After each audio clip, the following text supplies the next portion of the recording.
Bienvenue à une nouvelle édition de notre programme au féminin. Aujourd'hui, nous allons nous arrêter un peu afin de contempler l'année 2021.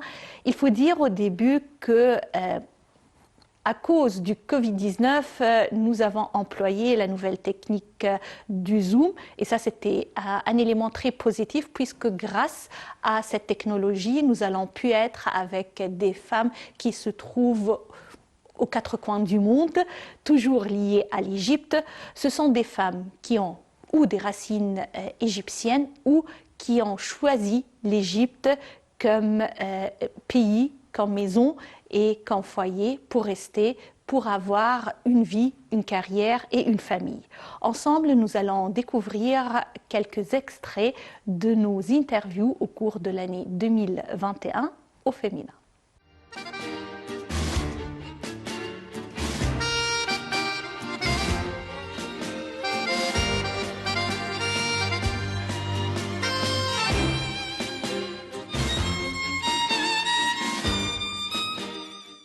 Parmi nos invités pour 2021, c'est Florence Cointin, qui est égyptologue, écrivaine, et elle a parlé du musée du Caire, de sa passion pour l'Égypte, et ensemble, nous allons regarder cet extrait.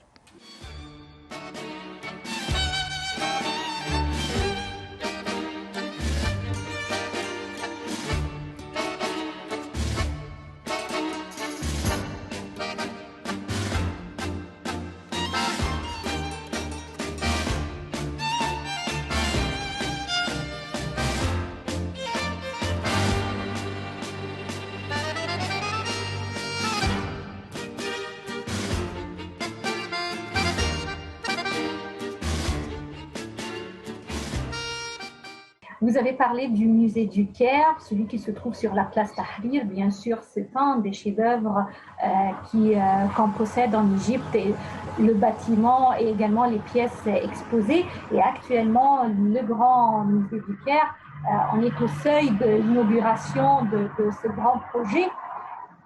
Non seulement l'exposition de pièces, mais également il y aura des ateliers pour la restauration, également des centres de recherche consacrés à l'égyptologie. Comment voyez-vous ce projet du grand musée comme un lien ou un projet qui relie l'exposition ou l'Égypte pharaonique au monde de la recherche et de la technologie d'aujourd'hui? Écoutez, moi je suis très impressionnée parce que pour l'instant, ce que l'on peut visiter, enfin pas tout le monde, hein, ce sont les laboratoires de restauration et de recherche. Je suis très impressionnée par les moyens qui sont déployés, par le travail, il faut saluer le travail exceptionnel que font les équipes égyptiennes sur les objets. Il y avait des objets qui étaient dans les réserves du musée de la place Tahrir, qui étaient inconnus, puisqu'il y a tellement de merveilles, il y avait tellement de merveilles dans ce musée, qu'on continue à découvrir, notamment il n'y a pas longtemps, un écrit sur cuir, hein, un manuscrit sur cuir, justement un texte funéraire, on ne savait même pas qu'il était là. Sauf que tout ça a été des réserves, et là, on retrouve des merveilles. Et c'est... on voit ces jeunes femmes avec leurs pinceaux. Moi, je trouve cette image extrêmement touchante d'une jeune femme restauratrice en train de nettoyer le lit funéraire de Toutankhamon. Cette image qu'on voit. Et puis, les personnes qui travaillent sur les textiles. Il faut des doigts de fée pour faire revenir ces textiles qui ont été portés par vos ancêtres, les faire revenir. C'est fait avec amour.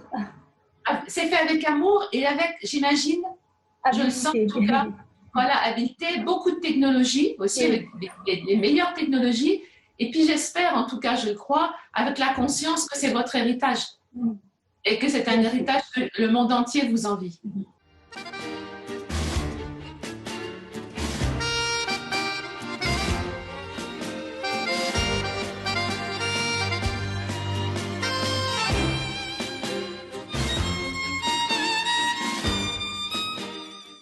Au cours d'une émission originale, nous avons découvert ensemble, au cours de 2021, le monde d'orfèvrerie et du diamant. Safinaz Cherif nous a parlé de comment faire la différence entre les coupes du diamant et comment vraiment estimer la valeur d'une pierre.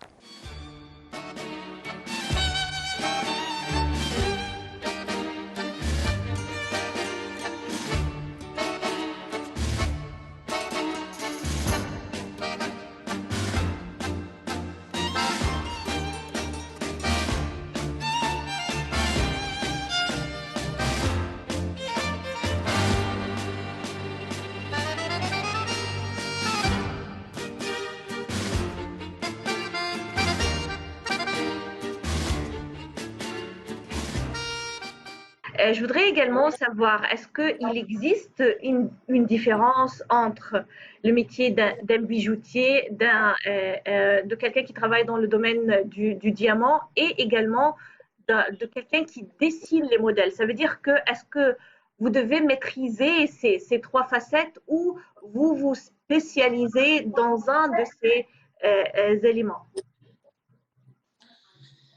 Bon, le design, c'est un métier.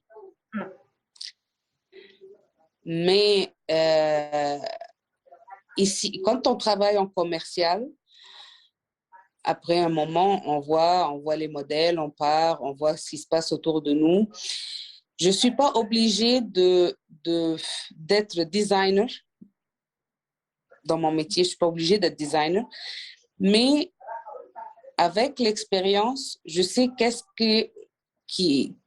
qui peut aller ensemble. Et je vois très bien les proportions et tout ça. Je ne fais pas le design, mais je peux appeler le designer. Je dis, je veux faire ça, de cette façon. Comme lui, il est déjà designer, ça va plus vite. Oui. Il comprend qu'est-ce que je veux. Et de là, il fait un dessin, premier dessin, on arrange un peu sur le dessin, on hausse, on baisse, on allonge, on rétrécit. Et après ça, il continue son travail.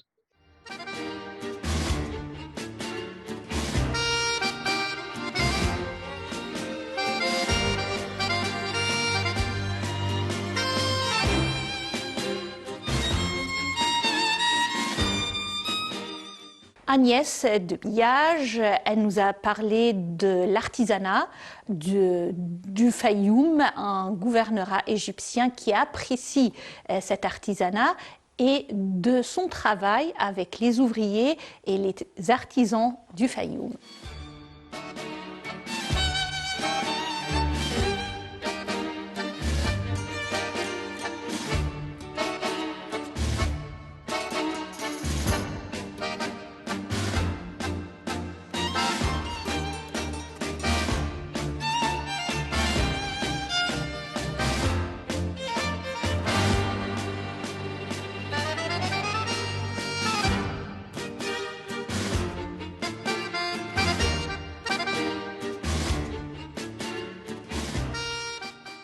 J'estime également qu'à travers votre projet pour la promotion de l'artisanat égyptien, vous aviez recours aux artisans égyptiens, aux ouvriers et également aux employés fonctionnaires égyptiens, une équipe qui travaillait avec vous.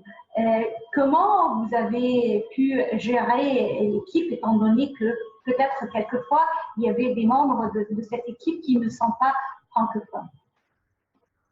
Alors ça, c'était vraiment une très, très belle expérience humaine parce qu'on a eu jusqu'à 18 personnes. Effectivement, une partie de l'équipe ne parlait ni français ni anglais.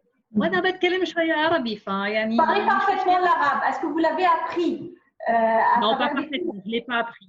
Je l'ai appris grâce à mes employés. Ah. C'est de l'arabe de tous les jours. Voilà. Mais c'était vraiment humainement une très, très belle expérience. Alors, pas facile quand même, parce qu'il y a la dimension interculturelle. C'est-à-dire que moi, j'ai dû m'adapter à eux et eux ont dû s'adapter un petit peu aussi à mon style de management. Vous voyez? Mais humainement parlant, c'était mais extraordinaire parce que les gens sont hyper gentils en Égypte. Parce que moi, j'ai essayé de les former énormément. Je leur ai appris tout ce que j'ai pu leur apprendre. J'ai un de mes employés qui venait du Fayoum, à qui j'ai fait prendre des cours de français parce que ça l'intéressait. Et donc, il est allé à l'Institut français prendre des cours de français. Il y a un autre employé qui ne savait ni lire ni écrire. Donc, on lui a fait apprendre les basiques de la lecture et on lui a fait passer son permis de conduire. On a payé ses leçons pour qu'il puisse devenir aussi chauffeur pour l'entreprise, vous voyez. Et ça, c'était pour moi, comment dire, je sais pas, une forme de… Enfin, je rendais un peu aux Égyptiens tout ce qu'eux me donnaient humainement parlant. Et on a été dans un management très bienveillant, très, très sympathique, parfois compliqué pour eux, hein, parce qu'il faut suivre aussi le rythme. Moi, je suis quelqu'un qui bougeait beaucoup, qui avait toujours plein de nouveaux projets, donc il fallait qu'ils s'adaptent.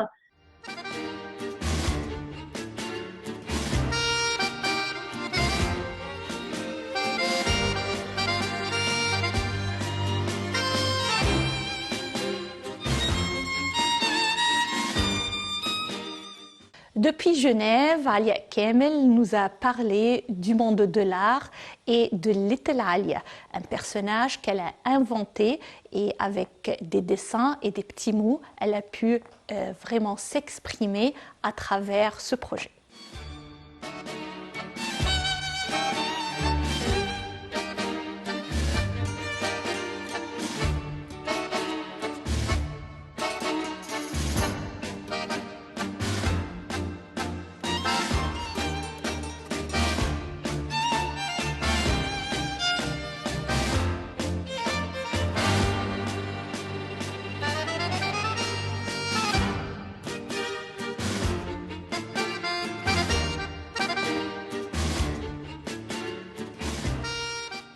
Vous avez expliqué que c'est une phase assez récente et que vous avez créé le personnage de Little Alia récemment, ce qui signifie qu'avant cette phase, il y avait d'autres périodes avec d'autres genres de dessins, d'autres tableaux et d'autres idées. Parlez-moi un peu de cette phase dès le commencement. Ça veut dire quand vous avez commencé à dessiner, qu'est-ce que vous dessinez?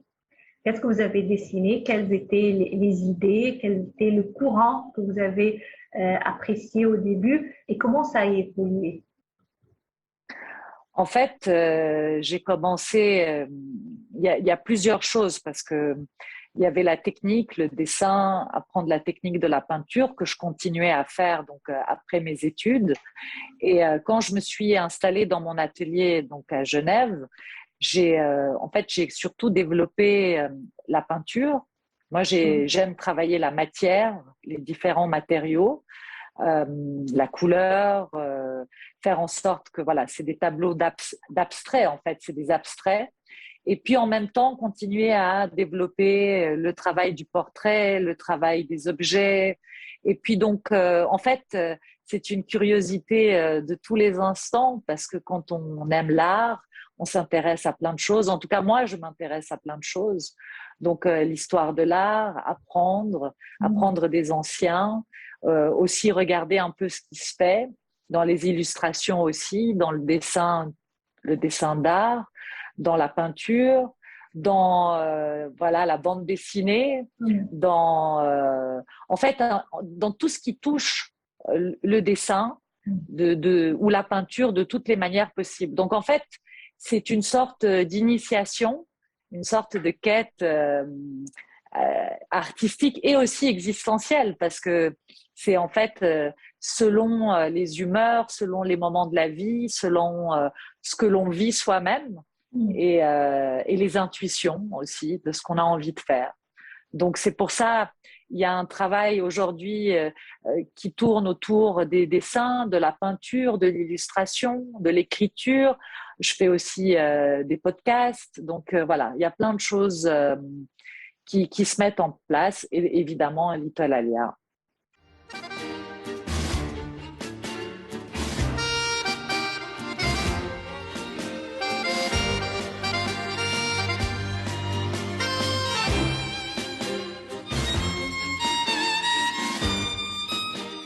Toujours à travers la technologie, la nouvelle technologie, nous avons contacté Insaf Ouhiba qui se trouve actuellement à Paris et elle a parlé de sa vie en Égypte quand elle était là et également du monde du cinéma, des festivals et de comment peut-on vraiment regarder le 7e art aujourd'hui.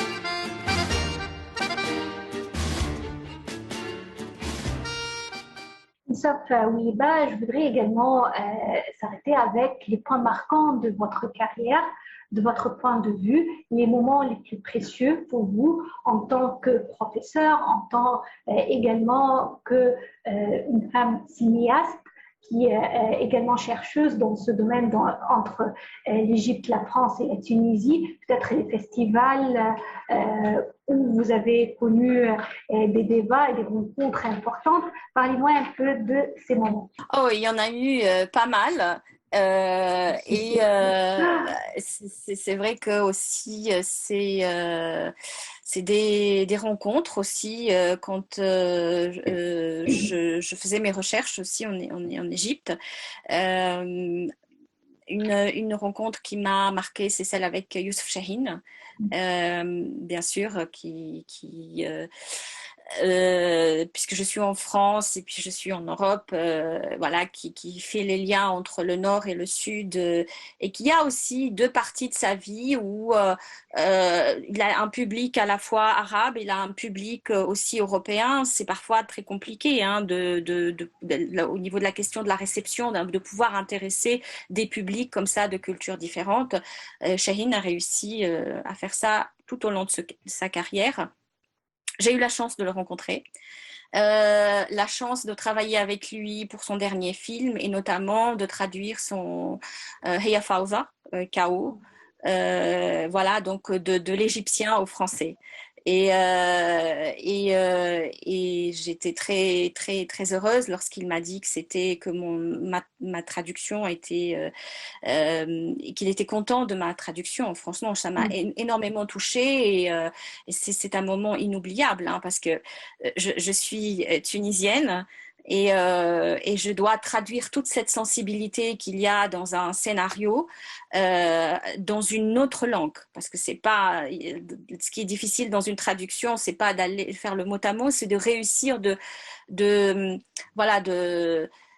garder cette atmosphère intacte. Et c'est un moment aussi, ce travail avec Youssef Chahine que je ne pourrai jamais oublier parce que voilà et les moments d'échange que j'ai eu avec lui. Ça, c'est un...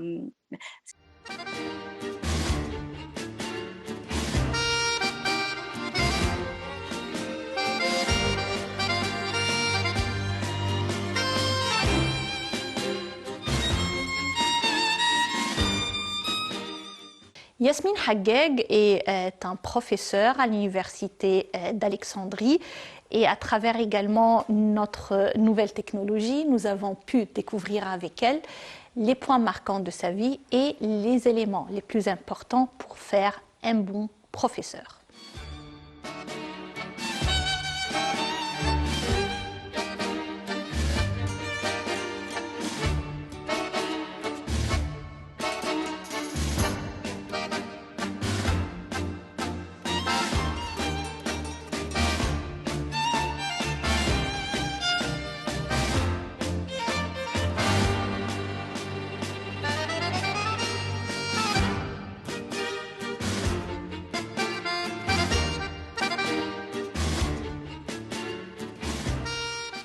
Pour la vie académique et professionnelle, vous avez associé cet amour ou cette passion pour la lecture avec également la passion pour la littérature et pour le monde de la francophonie. Vous avez tous associé dans le domaine des études et également dans la vie professionnelle. Comment vous avez su faire ce mélange? Après les études de base littéraire, comme vous savez, j'ai continué, mais je suis un peu dirigée donc vers l'image. Et pour mon magistère, j'ai continué dans ce sens et j'ai étudié le documentaire, le cinéma documentaire. Et il y a, comme je vous ai dit, dedans tout. Il y a le cinéma en général est un art qui mélange tout. D'abord la littérature, mais aussi il y a l'image, les cadres, il y a la musique, il y a tout ce qui construit le sens du film en entier après. Donc, ça a mélangé la littérature, mais aussi d'autres domaines artistiques. Et pour le doctorat aussi, la francophonie, donc, parce que j'ai travaillé sur un corpus de presse francophone d'Égypte.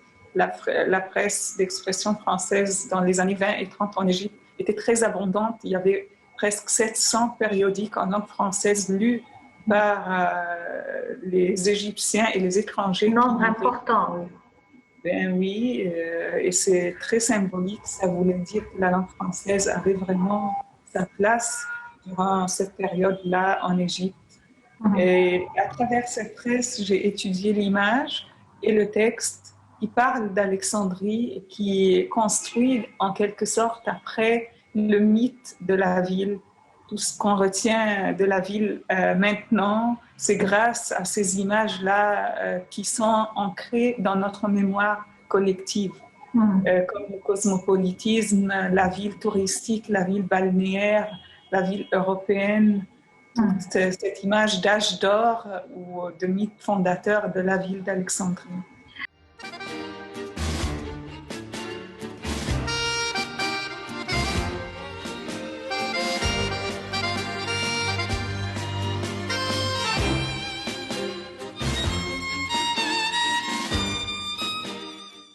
La comtesse Amélie d'Arsco, qui se trouve actuellement en Belgique, nous a parlé des racines de sa famille et de ce lien avec le baron Empain et également avec Noubar Pacha et comment elle voit Héliopolis d'aujourd'hui.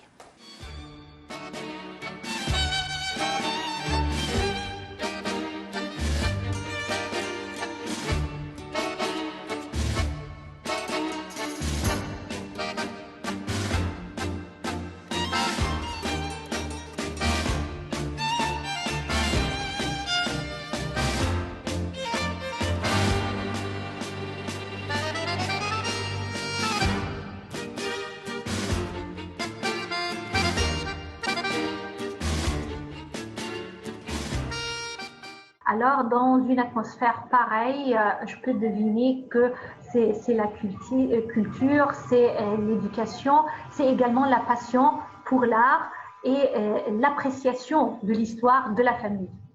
Absolument. Et en fait, rapidement, je me suis intéressée aux origines de la famille. Donc, j'avais mon arrière-grand-mère, qui est donc Eva, comtesse d'Arscott, mais qui était née Nubar. Elle était la fille de Bogos Nubar Pacha. Et donc, quand j'allais chez elle, j'étais en Égypte. Elle évoquait sans arrêt cette vie qu'elle avait en Égypte, le palais d'Héliopolis, la qualité de vie, la chaleur des Égyptiens. Donc pour moi, j'avais pas besoin de lire des contes de fées. Je pouvais écouter les histoires familiales qui me faisaient tout à fait rêver. Parfait. Et en grandissant, comment une atmosphère pareille a pu influencer, par exemple, votre choix pour les études supérieures? Alors, en fait, mon choix a été guidé justement d'aller vers l'histoire et l'archéologie, où je dois vous avouer, parce que dans la vie, il faut toujours être honnête, que je n'ai pas terminé mes études d'histoire de l'art et d'archéologie, parce que je me suis mariée. J'ai voulu les reprendre, et puis en ayant eu mes 3 filles, j'ai un peu faute de temps. Et donc, je me suis considérée comme totalement autodidacte. Je suis historienne dans le sens que je consacre plusieurs heures par jour de ma vie à l'étude de l'histoire, à la recherche du passé, à la consultation de documents et à l'écriture.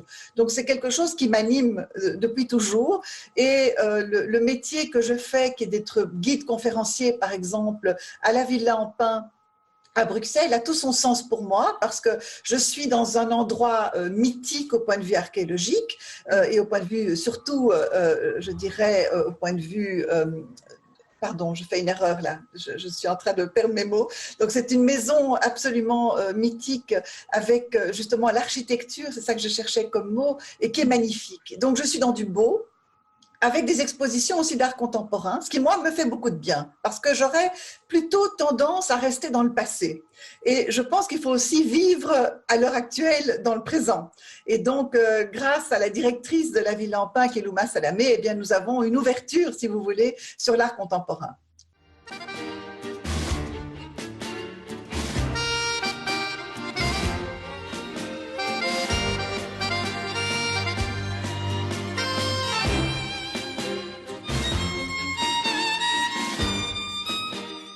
Recueil de l'année 2021. Ensemble, nous avons regardé des extraits de nos rencontres à travers la nouvelle technologie et des réussites au féminin. Merci pour votre attention et à d'autres interviews en 2022.